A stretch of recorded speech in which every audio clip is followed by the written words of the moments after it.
Good morning, Jules. Siyempre, payo ko lang kay Kuya Audrey. Alam mo ang pag-ibig.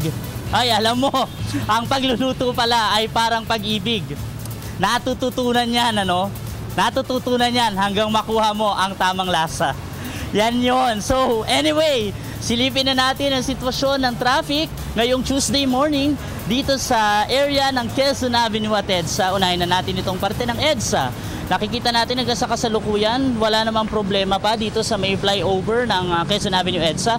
Magkakaroon lang ng bahagyang pagbagal pero gumagalaw pa naman sa mga oras na ito yung mga papunta ng Kamuning. Makakaranas na kayo ng light to moderate na sitwasyon dyan sa may Kamuning flyover hanggang sa moderate to heavy na dyan sa may pagsapit ng area ng Ramon Magsaysay High School. Tuloy-tuloy na yan hanggang dyan sa may pailalim ng Pitwa Zone at Aurora Underpass. Sa may area na po yan ng Cubao. Pero yung mga pa-northbound naman po, papunta ng Monumento, Muñoz at Balintawak ay maayos pa naman ang sitwasyon. Ganyan din ang sitwasyon dito sa both lanes ng Quezon Avenue.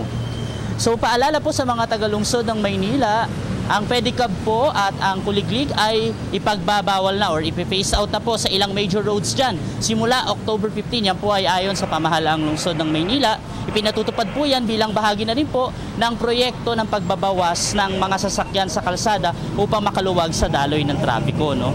Yan po ay patutupad October 15 sa mga areas ng Divisoria, Intramuros, Ermita at Malate. Dahil yung mga place na yan ho, sa U-Belt din pala ipatutupad na yan dahil yan nga ay kilala at notorious sa sitwasyon ng traffic, yung mga lugar na nabanggit dyan. At aalamin natin kung ano nga ba mangyayari sa implementasyon ng proyektong yan.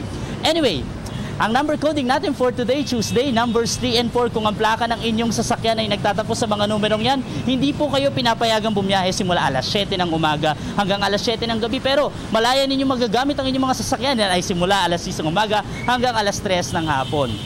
At ito na, dahil dito sa It's a Sign, nagsawa na kami sa mga traffic sign at ubos na rin.